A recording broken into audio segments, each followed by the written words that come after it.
There is one problem that I have with FLIGHT1.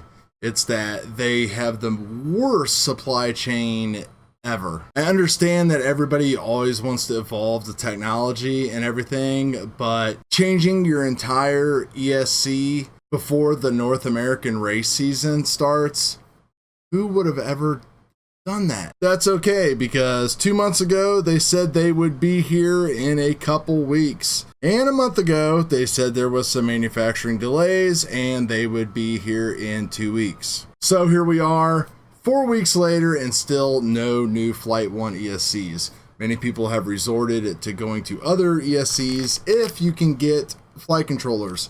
Now luckily I have a few Revolt OSDs still unopened. These are like gold dust right now, but more like gold dust is going to be the actual my Bolt 32s that are tucked away nicely in a couple of my ships. But myself, I have had to go and use other ESCs. In fact, in my Craft Quads low flow, I am rocking a Hobby Wing in there, which, you know, an ESC is an ESC as long as they work, right? I mean, if you get a good one, they're smooth and everything like this, so on and so forth. Quadbox got delayed by like a month and a half, because they actually put the new FLIGHT1 Cricket in there, which is their new flight controller that doesn't have the plugs and stuff.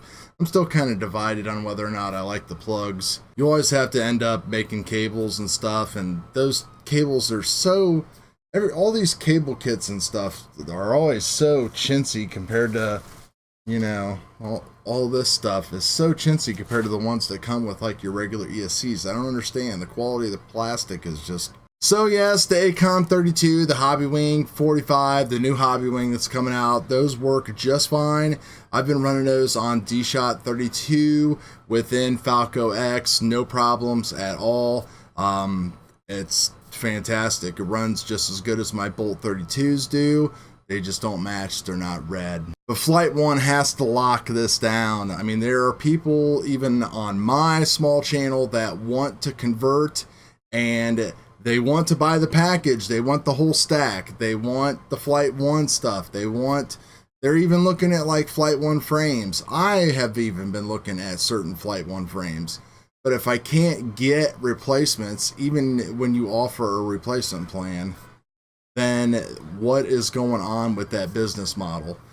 Preston, you guys got to lock this down, man. I don't know what's going on, if it's a part shortage, as you say, or if it's just you're afraid to overorder, not enough cash in the bank to place that kind of an order.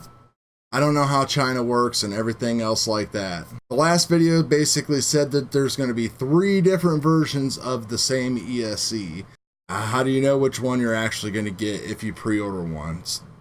The video before that said if you pre-ordered the Bolt 32, you would get the one with the more powerful FETs, back and forth, back and forth. And I think it's okay to come clean. I mean, you can come clean with a video and just say, look, man, the ESC thing is falling apart. And it's going to be a couple months, guys, so don't hold out. Go get some good stuff. Here's our boards. We got some of those. We can get these boards and go have fun. Our ESCs will be here, and then maybe we'll do a trade-in plan for you guys or something. I don't know, but don't let it discourage you guys. You can, if you get a board, you can use any ESCs you want. FLIGHT1, I guess, has just always been notorious for this. I never have personally dealt with it before, but I remember one of the very first questions I asked about 4 or 5 months ago when I bought my first Revolt was, how dependable is the replacement plan? How good does it work? And I had about 20 comments say, it works great if it's in stock. Talk to you guys later.